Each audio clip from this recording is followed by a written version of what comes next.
নমস্কাৰ, এই মুহূৰ্তত আহি পৰিছে সন্ধিয়াৰ কেইবাটাও বিগ ব্ৰেকিং নিউজ। আজি হৈছে 1 মাৰ্চ। দেশৰ কোটি কোটি কৃষকৰ একাউণ্টত 2000 টকা প্ৰদান কৰা হ'ব। সকলোৱে ৱেইট কৰি আছে PM কিষাণৰ 22 নং কিস্তিৰ টকা কিমান তাৰিখত প্ৰদান কৰিব। অৱশেষত কৃষকসকলৰ বাবে 1 মাৰ্চত আহিছে ভাল খবৰ। আত্মসহায়ক প্ৰতিজন মহিলাৰ বেংক একাউণ্টত 25,000 টকা প্ৰদান কৰিব। মুখ্যমন্ত্ৰী ডক্টৰ হিমন্ত বিশ্ব শৰ্মাই নতুন বছৰতে নতুন সিদ্ধান্ত গ্ৰহণ কৰিছে। যদি আপুনি চৰকাৰী ঘৰৰ বাবে জিঅ' ৰিং কৰিছে, চৰকাৰী ঘৰৰ প্ৰথম কিস্তিৰ টকা প্ৰদান কৰা হ'ব আপোনালোকৰ বেংক একাউণ্টত। আপুনি চৰকাৰী ঘৰৰ বাবে জিঅ' ৰিং কৰিছে নেকি?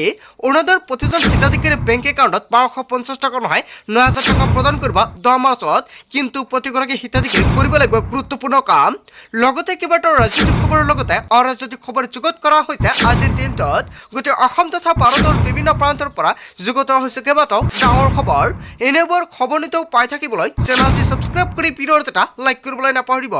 আজিৰ আমাৰ প্ৰথম খুবেই গুৰুত্বপূৰ্ণ খবৰ হৈছে অসমবাসীৰ বাবে এটা ডাঙৰ খবৰ। আজিৰ পৰা দেশজুৰি সলনি হ'ল 7টা নতুন নিয়ম। নতুন নিয়মেৰে 7টা কাম কৰিব লাগিব কোটি কোটি জনতাই। ৰাজ্যৰ প্ৰতিগৰাকী হিতাধিকাৰীৰ বাবে ডাঙৰ খবৰ আহি পৰিছে।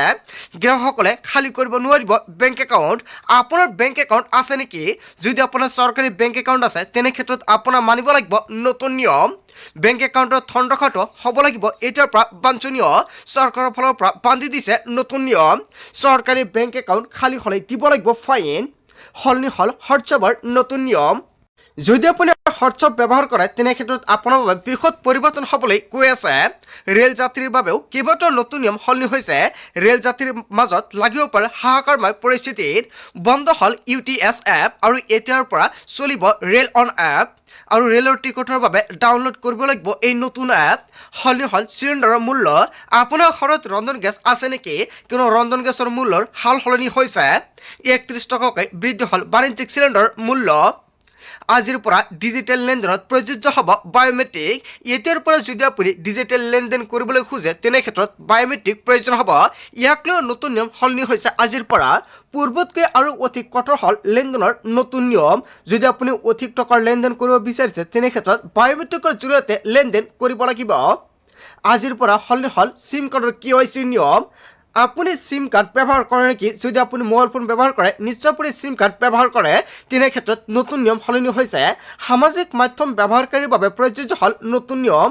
আপুনি হোৱাটছআপ, ফেচবুক, ইনষ্টাগ্ৰাম ব্যৱহাৰ কৰে নেকি?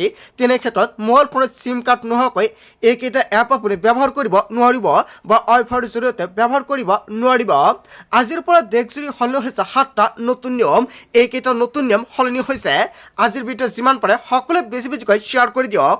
তাৰ পিছত অসমবাসী ৰাজুক জনসভাৰ পৰৱৰ্তী খুবেই গুৰুত্বপূৰ্ণ খবৰ। লগতে ডাঙৰ খবৰ, PM কিষাণক লৈ জৰুৰী নিৰ্দেশনা জাৰি কৰিছে চৰকাৰে। অতি শীঘ্ৰে কোটি কোটি কৃষকৰ একাউণ্টত 2,000 টকা প্ৰদান কৰিব। নতুন বহতে নতুন সিদ্ধান্ত গ্ৰহণ কৰিছে কেন্দ্ৰীয় চৰকাৰৰ ফালৰ পৰা। এইবাৰ বহু কৃষকে PM কিষাণৰ ধন নাপাব। PM কিষাণৰ তালিকাত আপোনাৰ নাম অন্তৰ্ভুক্ত হৈ আছে নেকি? তেনে ক্ষেত্ৰত আপুনি আগতীয়াকৈ জানি লওক আপোনাৰ একাউণ্টত টকা পাবনে। আপুনি কেনেকৈ আগতীয়াকৈ জানিব? PM কিষাণৰ ধন পাবলৈ কৰিব লাগিব এইকেইটা গুৰুত্বপূৰ্ণ কাম। এইবাৰ ধন ল'বৰ পৰা বঞ্চিত হ'ব 7 প্ৰকাৰৰ কৃষক। কোন 7 প্ৰকাৰৰ কৃষকৰ একাউণ্টত PM কিষাণৰ টকা প্ৰদান নকৰে, কোনে টকা নাপাব, ইয়াক লৈ কেন্দ্ৰীয় চৰকাৰৰ ফালৰ পৰা জাৰি কৰিছে SOP। এটা পৰিয়ালৰ এজন ব্যক্তিহে পাব PM কিষাণ আঁচনিৰ সুবিধা। PM কিষাণৰ ধন পাবলৈ হ'লে নিজৰ খেতি মাটি থাকিব লাগিব। আনৰ মাটিত খেতি কৰা লোকসকলে নাপাব PM কিষাণ আঁচনিৰ সুবিধা। PM কিষাণৰ ধন লাভ কৰিবলৈ হ'লে EKYC বাধ্যতামূলক। যদি PM কিষাণৰ তালিকাত আপোনাৰ নাম অন্তৰ্ভুক্ত হৈ আছে আপুনি EKYC কৰিলে নে? যদি আপুনি এতিয়ালৈকে EKYC কৰা নাই অতি শীঘ্ৰে মোবাইল ফোনৰ জৰিয়তে EKYC কৰক। আপুনি কেনেকৈ কৰিব যদি নাজানে আপোনাৰ সমীপৰ CSC কেন্দ্ৰলৈও আপুনি EKYC কৰিব পাৰিব। EKYCৰ ভূমি পৰীক্ষণ নকৰাসকলে নাপাব PM কিষাণৰ ধনৰাশি। আপুনি লেণ্ড শেডিং কৰিছেনে? ভূমি পৰীক্ষণ কৰাটো বাধ্যতামূলক জাৰি কৰিছে। চৰকাৰী চাকৰিয়ালৰ পৰিয়ালৰ লোকসকলে নাপাব PM কিষাণৰ টকা। যদি আপুনি PM কিষাণৰ টকা পাই আছে, আপোনাৰ ঘৰত চৰকাৰী চাকৰি আছে তেনে ক্ষেত্ৰত কিন্তু আপুনি পৰিব বিপদত। PM কিষাণৰ ধনক লৈ জাৰি কৰিছে নতুন নিৰ্দেশনা।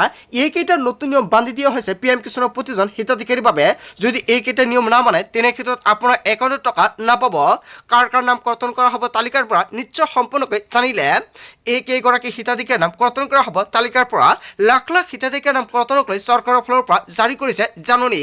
PM কিষাণৰ 22 নং কিস্তিৰ টকা অতি শীঘ্ৰে প্ৰদান কৰা হ'ব। হোলীৰ পূৰ্বে কোটি কোটি কৃষকৰ একাউণ্টত চৰকাৰৰ ফালৰ পৰা 2,000 টকা প্ৰদান কৰিব। যদি আপোনাৰ তালিকাত নাম আছে আপুনি কেনেকৈ চেক কৰিব ভিডিঅ' লাগিলে কমেণ্ট কৰক, নেক্সট ভিডিঅ'ত জনাই দিম। তাৰ পিছত অসমবাসী ৰাজক জনসমাৰ পৰৱৰ্তী খুবেই গুৰুত্বপূৰ্ণ খবৰ লগতে ডাঙৰ খবৰ ৰাজ্যৰ লাখ লাখ ৰেচন কাৰ্ডৰ হিতাধিকাৰীৰ বাবে জৰুৰী খবৰ আহি পৰিছে ঘৰতে এইকেইটা সামগ্ৰী থাকিলে ঘূৰাই দিব লাগিব ৰেচন কাৰ্ড আপোনাৰ ৰেচন কাৰ্ড আছে নেকি নিয়মৰ মাজতে ৰেচন কাৰ্ড নললে পৰিব আপুনি ভয়ংকৰ বিপদত ঘৰতে কি সামগ্ৰী থাকিলে ৰেচন কাৰ্ড পাব নিৰ্ধাৰণ কৰিছে চৰকাৰৰ ফালৰ পৰা ভাৰত চৰকাৰে ৰেচন কাৰ্ড লাভৰ বাবে যোগ্যতাৰ মাপকাঠি নিৰ্ধাৰণ কৰি দিছে 100 বৰ্গ মিটাৰতকৈ অধিক মাটি থাকিলে নাপাব ৰেচন কাৰ্ড যদি আপোনাৰ ৰেচন কাৰ্ড আছে তেনে ক্ষেত্ৰত ঘূৰাই দিব লাগিব ঘৰত চাৰিচকীয়া বাহন থাকিলে নাপাব ৰেচন কাৰ্ডৰ সুবিধা ঘৰত ফ্ৰিজ বা এয়াৰ কণ্ডিশ্যনাৰ থাকিলে যোগ্য বিবেচিত নহ'ব ৰেচন কাৰ্ডৰ বাবে পৰিয়ালত কাৰোবাৰ চৰকাৰী চাকৰি থাকিলে নাপাব ৰেচন কাৰ্ডৰ সুবিধা পৰিয়ালটোৰ বাৰ্ষিক আয় গাঁৱত 2 লাখ টকা আৰু চহৰত 3 লাখ টকাতকৈ কম হ'ব লাগিব যদি পৰিয়ালটোৰ আয়ে এই সীমা অতিক্ৰম কৰে তেন্তে নাপাব ৰেচন কাৰ্ড বুৱা নথি দি ৰেচন কাৰ্ডৰ সুবিধা আদায় কৰা সকল সাৱধান হওক প্ৰবঞ্চনাৰে ৰেচন কাৰ্ড লাভ কৰা লোকক চিনাক্ত কৰিছে ভাৰত চৰকাৰে ইফালে ৰাজ্যত ওলাইছে লাখে লাখে ভুৱা ৰেচন কাৰ্ড ৰাজ্যত 40 লাখ ভুৱা ৰেচন কাৰ্ড বিচাৰি ওলাইছে চৰকাৰে এতিয়ালৈকে 50 লাখ ৰেচন কাৰ্ড বাতিল কৰিছে যোগান বিভাগে হয় এটা বিগ আপডেট আহি পৰিছে আপোনাৰ ৰেচন কাৰ্ড আছে নেকি অতি শীঘ্ৰে তালিকা চাওক তালিকাত আপোনাৰ নাম আছে নেকি তালিকাৰ পৰা লাখ লাখ হিতাধিকাৰীৰ নাম কৰ্তন কৰা হৈছে যদি আপোনাৰ ৰেচন কাৰ্ড আছে আপুনি যোগ্য তেনে ক্ষেত্ৰত 1 মাৰ্চৰ পৰা 10 মাৰ্চৰ ভিতৰতে ৰেচনৰ চাউলৰ লগতে চেনি দালি আৰু নিমখ ল'ব লাগিব আজিৰ পৰা চৰকাৰৰ ফালৰ পৰা বিতৰণ কৰা হৈছে এইকেইবিধ সামগ্ৰী যদি আপোনাৰ ৰেচন কাৰ্ড আছে তেনে ক্ষেত্ৰত নিৰ্বাচনৰ পিছতে ৰেচন কাৰ্ডৰ জৰিয়তে লাভ কৰিব মিঠাতেল যদি আপুনি যোগ্য এতিয়ালৈকে ৰেচন কাৰ্ড পোৱা নাই অতি শীঘ্ৰে ৰেচন কাৰ্ডৰ বাবে আবেদন কৰক কেনেকৈ আবেদন কৰিব কি নথিপত্ৰ লাগিব সবিশেষ জানিবলৈ আপুনি ৰেচনৰ দোকানীৰ সৈতে যোগাযোগ কৰক অথবা পঞ্চায়তৰ সৈতে আপুনি যোগাযোগ কৰিব পাৰে তাৰ পিছত অসমবাসী ৰাজক জনসমাৰ পৰৱৰ্তী খুবেই গুৰুত্বপূৰ্ণ খবৰ লগতে ডাঙৰ খবৰ নিৰ্বাচনৰ পূৰ্বে কঠোৰ দেশৰ সৰ্বোচ্চ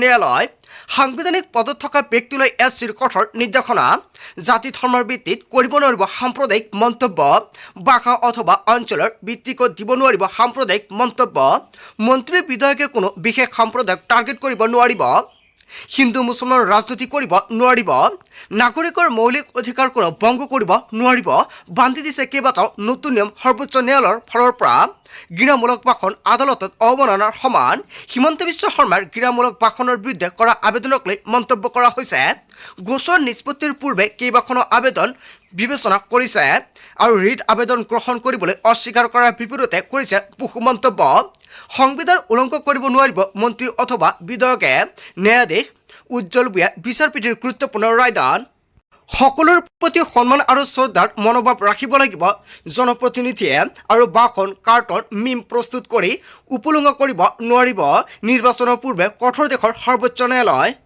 তাৰ পিছত অসমবাসী ৰাজক জনসমাৰ পৰৱৰ্তী খুবেই গুৰুত্বপূৰ্ণ খবৰ লগতে এটা ৱৰ্ল্ড ব্ৰেকিং নিউজ খামেনি হত্যাৰ পিছতে আক্ৰমণাত্মক ৰূপত ইৰাণ আৰু ইজৰাইল পুনৰ ইৰাণৰ ওপৰত ভয়ংকৰ আক্ৰমণ ইজৰাইলৰ ধাৰাবাহিক মিছাইল আক্ৰমণত নিহত হৈছে 200ৰো অধিক ইৰাণী এখন বিদ্যালয়ৰ পৰা মিছাইলেৰে জীৱন কাঢ়ি ল'লে প্ৰায় 85 শিক্ষাৰ্থীৰ আনফালে আমেৰিকাৰ ঘাটিত ভয়ংকৰ আক্ৰমণ ইৰাণৰ হয় এটা বিগ ব্ৰেকিং নিউজ আহি পৰিছে ইৰবিলস্থিত আমেৰিকাৰ সেনাৰ ঘাটিত লক্ষ্য কৰিছে ইৰাণে আৰু ডুবাইত বুৰ্জ খলিফাকে ধৰি ওখ অট্টালিকাক টাৰ্গেট ইৰাণৰ মধ্যপ্ৰাচ্যত যুদ্ধই লৈছে ভয়াৱহ ৰূপ ইতিহাসৰ সৰ্ববৃহৎ আক্ৰমণ সাজু হৈছে ইৰাণী সেনা খামেনি হত্যাৰ ভয়াৱহ প্ৰতিশোধ হ'ব ইজৰাইল আমেৰিকাৰ ওপৰত নিয়োগ কৰা হৈছে ইৰাণী সেনা IRGCৰ চিফ কমাণ্ডাৰ খামেনিৰ মৃত্যুৰ পিছতে নতুন সৰ্বোচ্চ নেতাৰ নাম ঘোষণা কৰা হৈছে আলী খামেনিৰ দ্বিতীয় পুত্ৰ হয় আলী খামেনিৰ দ্বিতীয় পুত্ৰ হ'ব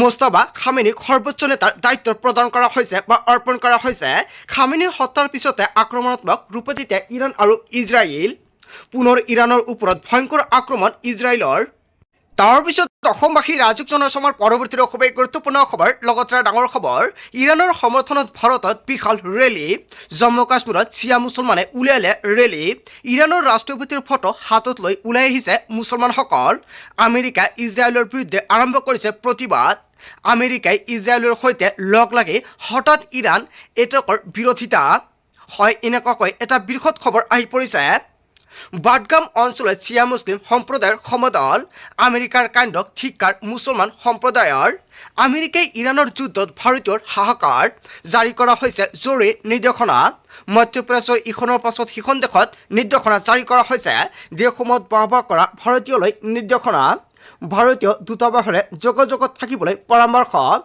প্ৰতিখন দেশতে থকা দূতাবাসসমূহে জাৰি কৰিছে নিৰ্দেশনা সুৰক্ষিত স্থানত আশ্ৰয় গ্ৰহণৰ পৰামৰ্শ জাৰি কৰিছে জৰুৰী যোগাযোগ নম্বৰ ইৰাণত বসবাস কৰা প্ৰায় 11,000 ভাৰতীয় কেৱল এয়াই নহয় সংযুক্ত আৰবত বসবাস কৰে প্ৰায় 40 লাখ ভাৰতীয়ই আৰু ছৌদি আৰবত বসবাস কৰে প্ৰায় 26 লাখ ভাৰতীয়ই আৰু কুৱেইটত বসবাস কৰে প্ৰায় 11 লাখ ভাৰতীয় আৰু কাটাৰত বসবাস কৰে প্ৰায় 8 লাখ ভাৰতীয়ই কেৱল এয়াই নহয় বাহিৰত বসবাস কৰে প্ৰায় 5 লাখ ভাৰতীয়ই ইৰাণত বসবাস কৰে প্ৰায় 11,000 ভাৰতীয়ই আৰু ইয়াক লৈ এটা বিগ আপডেট আহি পৰিছে এনেকুৱাকৈ ভয়ংকৰ পৰিস্থিতিৰ সৃষ্টি হৈছে বৰ্তমান সময়তে তাৰপিছত অসমবাসী ৰাজক জনসমাৰ পৰৱৰ্তী খুবেই গুৰুত্বপূৰ্ণ খবৰ লগতে ডাঙৰ খবৰ ৰাজ্যৰ লাখ লাখ মহিলালৈ সুখবৰ দিছে মুখ্যমন্ত্ৰী ডক্টৰ হিমন্ত বিশ্ব শৰ্মাই 10 মাৰ্চৰ টিভিটিৰ জৰিয়তে আটাইতকৈ বেছি স্তনপান কৰিব চৰকাৰে এইমাত্ৰ অসমৰ মুখ্যমন্ত্ৰী ডক্টৰ হিমন্ত বিশ্ব শৰ্মাই সংবাদমেলযোগে কৰিলে বৃহৎ ঘোষণা আপোনাৰ বেংক একাউণ্ট আছে নেকি তেনে ক্ষেত্ৰত